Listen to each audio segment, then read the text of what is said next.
Okay, अभी intro में सबसे पहला क्वेश्चन होता है, tell me about your self.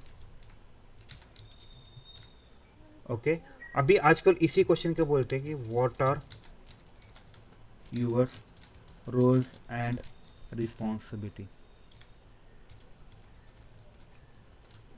Right, तो आपको क्या बताना है? Let's say my name is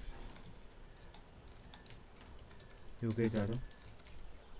okay, उसके बाद आपको डायरेक्टली आपका कॉल है, आपको कैसे आना है। ओके, बहुत लोग ऐसे बोलते हैं good morning, good afternoon, okay, thank you so much for giving me this opportunity.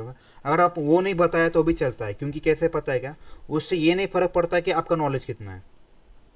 Right, तो आपका कॉल है, नहीं बताया तो भी चलेगा। अभी जैसे कि मैंने बताया my name is Yogesh Yadav. Okay, फिर आप आपका आपने कहाँ पे इंजीनियरिंग किया, मतलब कॉल क्या, आपका एजुकेशन क्या है। माई एजुकेशन इज, जो भी आप बताओगे वो। अगर किसी को लगता है आपके एजुकेशन में बहुत बड़ा गैप है, तो आप इसको हाइड भी कर सकते हो। तो ये पूरा आपका कॉल है, आपका कैसे बताना। आपको कुछ कुछ चीज़ें हाइड करोगे, कुछ कुछ चीज़ें ऐसी होती कि जो अगर आपके इसमें निगेटिव इम्पैक्ट डालने वाली होती है, तो आप उसको बताना भी नहीं। राइट, ताकि वो उसी चीज़ पे फोकस करे जिस चीज़ पे आप फोकस दिखाना चाहते हो उनको, तभी आपका इंटरव्यू सिलेक्शन होगा। तो ऐसे करना है। तो ये बताओ, तो उनको बताना है क्या, currently I have started career with, company का नाम बताओ, आपकी जो भी कंपनी है उस कंपनी का नाम बताओ। Okay, I was working as dot dot dot, आपका जो भी टेस्टर है वो नाम बताने का। ओके, देन आई रिज़ाइन, आपकी जो भी कंपनी चेंज की होती वो चेंज करने का। And joined X Y Z company in dot dot dot year. आपका ईयर नहीं बताते तो भी चलेगा। ईयर का मतलब नहीं क्या, ऐसा आप अगर यहाँ पे आपको पता है इसका टाइमिंग कितना रहा है, जैसे कि मेरी पहली कंपनी ऑलमोस्ट में 2.8 ईयर्स था, आप बता सकते हो।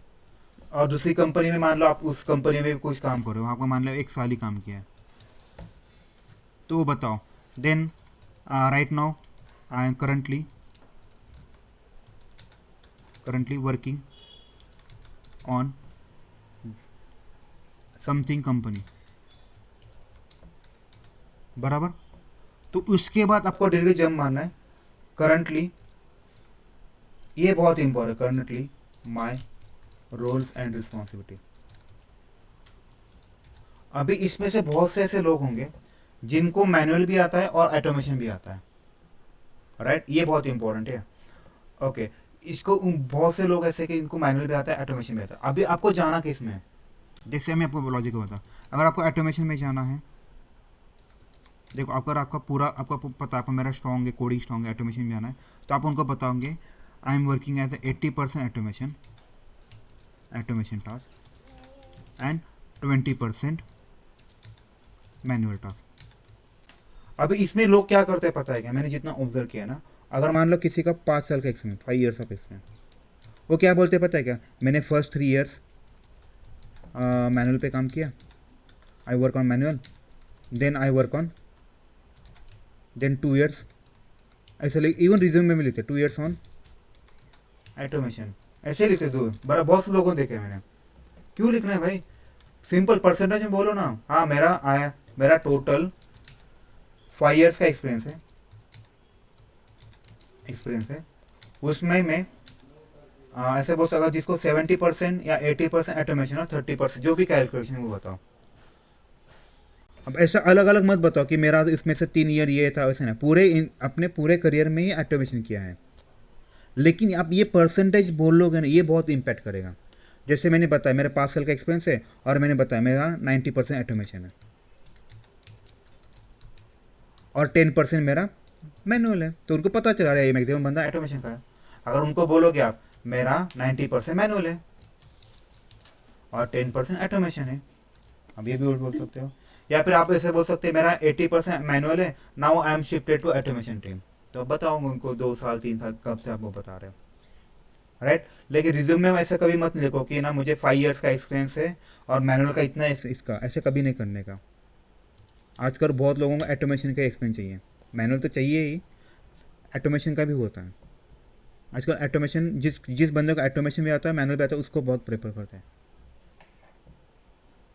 ठीक है, आप मैनुअल भी अच्छा है, कोई दिक्कत नहीं इसमें। ये समझे सबको रोल्स एंड, ये बस मैंने आपको कंपनी के बारे में बताया और आपके बारे में बताया, लेकिन मैंने अभी रोल्स एंड रिस्पॉन्सिबिलिटी के बारे में किसी को नहीं बताया, ये बताना है।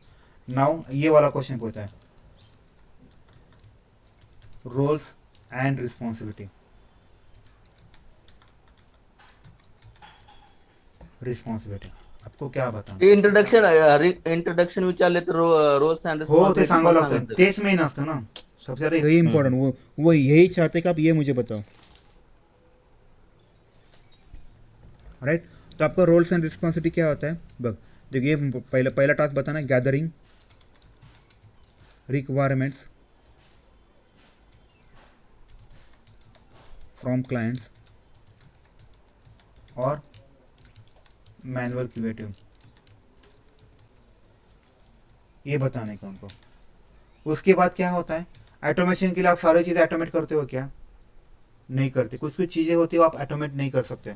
सो हम लोग उसके बाद क्या आता है, deciding scope of test cases और सिनेरियो, बराबर ना। आप उसके बाद सिनेरियो डिसाइड करते हो। इसके ऊपर थोड़ी देर में आते हैं, मैं आपको बताता हूँ कैसे आता है। मतलब कैसे होता है, कुछ कुछ सीनियर ऐसे होते हैं आप उसको ऑटोमेट नहीं कर सकते। ओके, तो इसके क्या, इसके दो पार्ट्स होते हैं। पहला पार्ट होता है इनस्कोप होता है, और दूसरा पार्ट होता है आउटस्कोप। आउटस्कोप मतलब क्या होता है, कोई मुझे बताएगा। आउटस्कोप मतलब जिसको आप ऑटोमेट नहीं कर सकते। तो मोस्टली किसको ऑटोमेट करते हैं, ईमेल वेरिफिकेशन,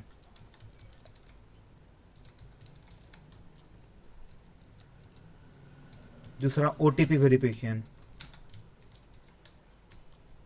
तीसरा रिपोर्ट्स वेरिफिकेशन। मतलब नहीं क्या, पीडीएफ में कुछ भी रिपोर्ट्स होते हैं। सर इंटरव्ह्यूवर काय विचारतात माहिती आहे का, which test cases you have to automated. मैं यही है ना, ओके. ये छोड़ के सारे ना,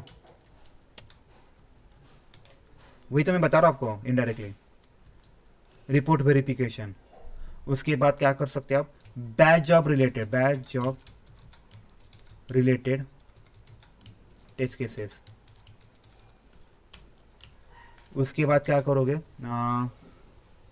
बैच जॉब वाले होने के बाद क्या बोल सकते हैं इसको, बैच जॉब वाले टेस्ट केसेस कर सकते, ऑटोमेट नहीं करते।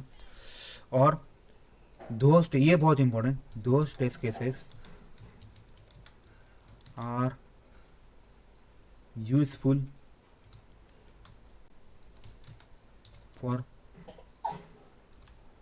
Only one time. मतलब इसका मतलब क्या होता है पता है, कुछ कुछ सीनियर टेस्ट केस ऐसे होते हैं वो एक ही बार रन करने होते हैं, फ्यूचर में आपको उसको कभी रन नहीं करना पड़ता। वैसे सारे चीज़ें आप आउट ऑफ स्कोप डालोगे, और बाकी सारे इन स्कोप होते हैं। इन स्कोप मतलब वही क्वेश्चन रहा, which test case you can automate, आपका क्वेश्चन हुई है, which test cases you can automate, कौन से ऑटोमेट करोगे, तो वही है। तो आप कौन से बोल कर सकते हैं automate, functional flow related test cases, लेकिन जिसमें ये वाली चीजें ना हो। ऐसे बोल सकते other we can automate, other all we can automate. Okay, इसके बाद और इसमें 6 वाला ये भी पॉइंट, एक मिनट ओवर, आप इसमें 6 वाला पॉइंट ये भी डाल सकते हो।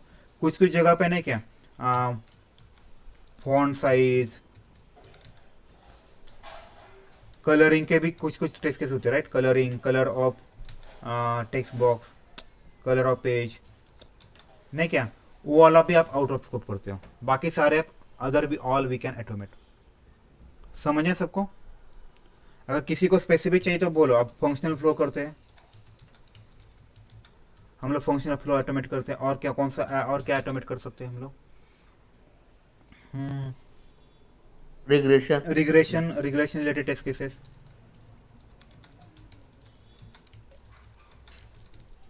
sanity test cases. या सैनिटी रिलेटेड। पांचवा है स्मोक, ज़्यादा मत जाओ स्मोक। और इसके बाद 6 वाला लिख सकते हैं इंटीग्रेशन टेस्टिंग, इंटीग्रेशन। लेकिन उनको ये एक्सपेक्टेड है, हम ये ऑटोमेट नहीं करके बाकी सारे ऑटोमेट करते हो। तो कैसे होता है पता है क्या, जैसे कि रिग्रेशन में आपको ओटीपी ईमेल वो भी आता है ना, तो आप समझिए मैं क्या बोल रहा हूँ। रिग्रेशन के टेस्ट करते हैं, आपका ईमेल वेरिफिकेशन ओटीपी आता है ना, तो अगर आप उनको बोलोगे ना मेरे ये आउट ऑफ स्कोप पे, बाकी सब हम लोग ऑटोमेट कर सकते हैं। तो अगर कोई कुछ होता है थोड़ा टेढ़ा जाता है तो उसके बताने का फिर ये वाला चीज़ समझ में सबको। तो आपको पहला स्टेप क्या होता है, gather requirement of the client, decide scope of the test के। तीसरा टास्क क्या होता है, जैसे एक बार आपने डिस्कस किया, कौन है रही है,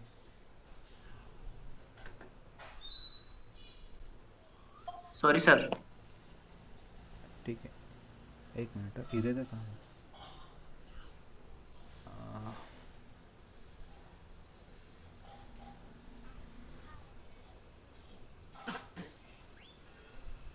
ठीक है, ये तीसरा सेकंड पार्ट हुआ, डिसाइडिंग स्कोप हुआ।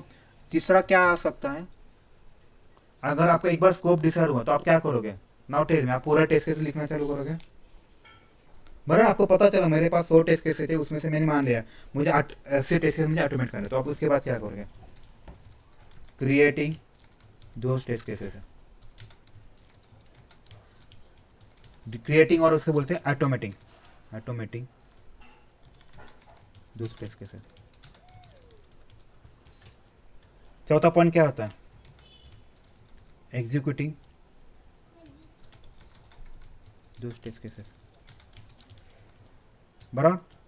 पांचवा पॉइंट क्या होता है, मेंटेनेंस, ये भी इंपॉर्टेंट है, maintenance of test cases if required. बराबर ना, कभी का हर बार ऐसा नहीं होता, टेस्ट केस चेंज होता है ना। ओके, नंतर responsible for regression suite execution. बराबर ना, अजाइल में क्या होता है, 3 स्प्रिंट के बाद एक रिग्रेशन साइकिल होता है, उसमें हम लोगों ने जितने भी ऑटोमेट किए और जो भी प्रीवियसली ऑटोमेट हुए वो सारे रन करने पड़ते, ये बहुत इंपॉर्टेंट है। नंतर 7th वाला पॉइंट क्या होता है, analysis of automation report for failure test cases. Okay, while analyzing report, when analysis, if any issue found,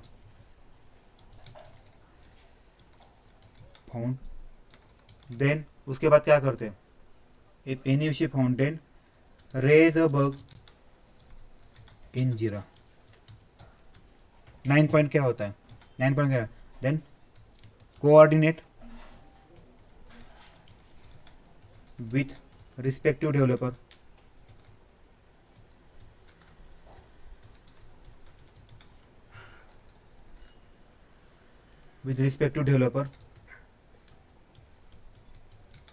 to resolve sooner। बराबर है। 10 पॉइंट क्या होता है, ये तो आपके रोल्स हुए। रिस्पॉन्सिबिलिटी क्या होता है, ये वाला रिस्पॉन्सिबिलिटी बोल सकते हो। उसके बाद क्या होता है, sending test execution reports to clients. Okay, ये होता है। उसके बाद 11 पॉइंट क्या हो सकता है, कोड चेक इन गिट। उसके बाद 12 पॉइंट होता है, show demo to the manual team to fulfil gap between us. इसका ये बहुत इंपॉर्टेंट होता है कि कभी कभार कुछ जगह पे होता है, कुछ जगह पे नहीं होता। हमारे यहाँ पे होता है, क्यों होता है पता है क्या, जब भी हम लोग ऑटोमेट करते हैं, हमारे पास मैनुअल के टेस्ट के देते हैं, हम सारे टेस्ट ऑटोमेट करते हैं, बट कुछ सीनियर हमारे तरफ से मिस होते हैं। तो ये गैप होता है ना, इस गैप की वजह से क्या होता है, कभी कभी उसी में बग निकल जाता है। तो हमें लगता है वो कर रहे हैं, उन्हें लगता है हम कर रहे हैं। तो इससे क्या होता है, हम लोग डेमो देते हैं ना, तो डेमो से काम बन जाता है। ओके, 13 पॉइंट क्या होता है,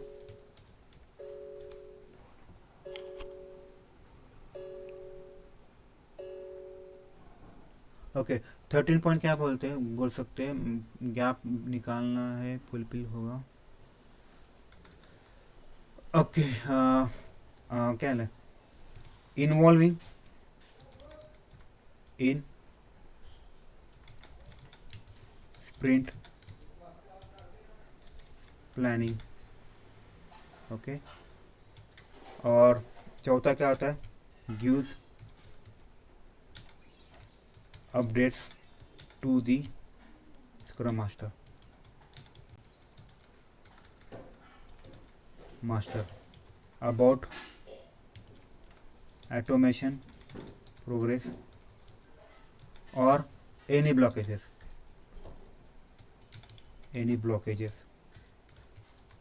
और इश्यू फाउंड, ये वाला होता है।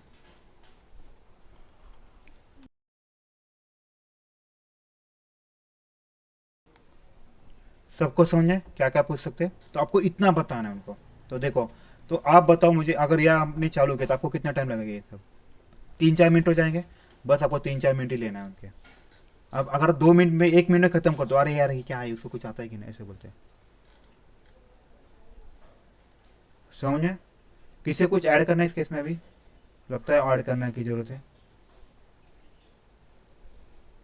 इनस्कोप और आउटस्कोप भी बोलने का क्या? इनस्कोप, हाँ ये बोलना है तेरे को, तुम लोगों को तो इन लोगों को इनस्कोप के बारे में सिर्फ ये नहीं बताना है, लेकिन आउटस्कोप का बताना है। तो हम लोग स्कोप डिसाइड करते हैं, और आउट ऑफ स्कोप में मोस्टली हम लोग ये नहीं बताते, मतलब नहीं क्या, ईमेल वेरिफिकेशन, ओटीपी वेरिफिकेशन ये नहीं करते, राइट। अभी कुछ कुछ लोग होते हैं और उल्टा जानना चाहते हैं, वो बोलते ईमेल वेरिफिकेशन क्यों नहीं करते, होता है ईमेल वेरिफिकेशन, होता है एक्चुअली ईमेल वेरिफिकेशन होता है। तो उनको क्या बोलने का, हमारे पास एक सर्वर है, उस डेडिकेटेड सर्वर, उस सर्वर पे हमें किसी को एक्सेस नहीं है, मतलब ईमेल का कुछ अदर यूआरएल ओपन ही नहीं होते हैं, तो होगा ना आपका काम। तो ऐसे ऐसे कोई कोई क्वेश्चन होते हैं ना, आपको उसको रैंडमली आंसर देना पड़ता है। ईमेल वेरिफिकेशन समझ में, उसका एक्सेस नहीं है। हाँ उस मशीन पे हम लोग ईमेल का एक्सेस नहीं दे सकते, मतलब उस मशीन पे फिर हमारी प्रोजेक्ट की यूआरएल चलते हैं, अदर देन कोई यूआरएल नहीं चलता। तो काम बन गया आपका। तो ईमेल वेरिफिकेशन वाला का वो ऐसे क्वेश्चन पूछते हैं, क्रॉस क्वेश्चनिंग, कि सीरीज आपने काम किया है कि नहीं चेक करने के लिए। ओटीपी का भी तो वो तो मोबाइल का ही वो तो हो जाएगा। बैजअप वाला मतलब पता है ना आपको, कुछ कुछ चीजें तो बैजअप के रिलेटेड होते हैं, वो वाले नहीं करते हैं। ऐसे ऐसे क्वेश्चन आपको पूछेंगे वो, ठीक है। I think